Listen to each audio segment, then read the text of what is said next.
And I think when we welcome all of our emotions as teachers, it's easier for us to transition through them, because I think whether it's overwhelm for you or stressed for me, that's one of my old stories that I constantly edit.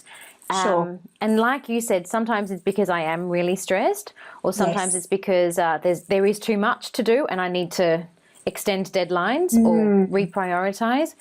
Or sometimes it's just my soul's way of trying to get my attention to say, hey, amazing things have happened for you, but you haven't given yourself time to process them. Exactly. And I think that's so, I love it when you said, Patty, about it being a teacher. And if we accept it and embrace it as a teacher, then we have the capacity to learn from it, Totally. rather than just going, this is terrible, I don't want this, Yep. Go away, sort of thing. It's, just, and I think that that's very connected to our third eye, and that is curiosity, like being curious about things. And that's, often where imagination is so deeply connected to curiosity and to creativity as well, and not necessarily taking things at face value and going, well, why is this here? Why is this being sent to me? Why am I feeling this way? Why have I seen that 4 times in the past week? Instead of just going, oh, yes, coincidence or whatever it might be, and going, well, actually, might there be something else going on here that I can learn from? Yeah. And I think especially as visionaries or as entrepreneurs or as artists or whatever we want to call ourselves, I think that for the most part we can manage our emotions, and for the most part I believe that we can manage stress as well, except when it comes up in a new form. So when it's unfamiliar and it's just a little uncertain, we don't know how to handle it or move forward or deal with this particular person or predicament or situation. And that's what you said before. We're always going to be growing, and we're always going to be outgrowing our old habits, because life is about change. It's about movement, isn't it?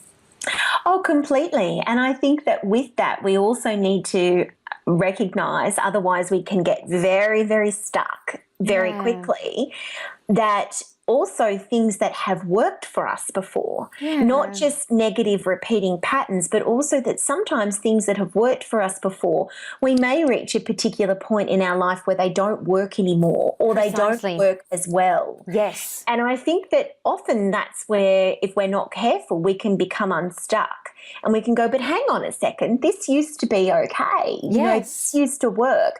And we immediately assume that if something doesn't work as well as it once did, that means that something is wrong. Right. And that's not the case. Lost it. Or we are washed up, or we're not as good as we once were. When in fact that's highly unlikely. And it really just means that we need to think about things in a new way or try something new. But that can be challenging. That's not necessarily as easy as it sounds. Totally. And I mean, I think you and I have just discussed the deficient characteristics of a third eye center, and that's usually when we're feeling a little bit defensive. But I personally feel like it shows up for me personally when I'm unsupported, primarily with myself and primarily with the people around me. And that's not because they're not supporting me. It's usually because I haven't put systems in place where I can be supported by saying no, for example, or by being really honest and saying, hey, I'm a little overwhelmed right now. This is a bit of a stressful period, and I need you to either back off or maybe help out a little bit more. Yeah, I would say that was very true for me too. And I think the word that comes up for me is resistance. And that's what I think of when I think of that. And it's just another way of putting it, I guess. That resistance to, I've got this. Oh, back off sort of thing. And which often doesn't necessarily help. Anybody, including us or the other person that you're directing that to.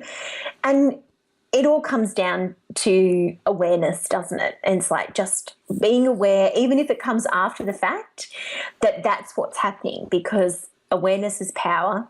awareness is knowledge, and knowledge is power. And so the more that we're aware and the more knowledge we have about our own actions and behaviours, the more likely we are to be able to, as you said before, see them as teachers, learn from them and grow.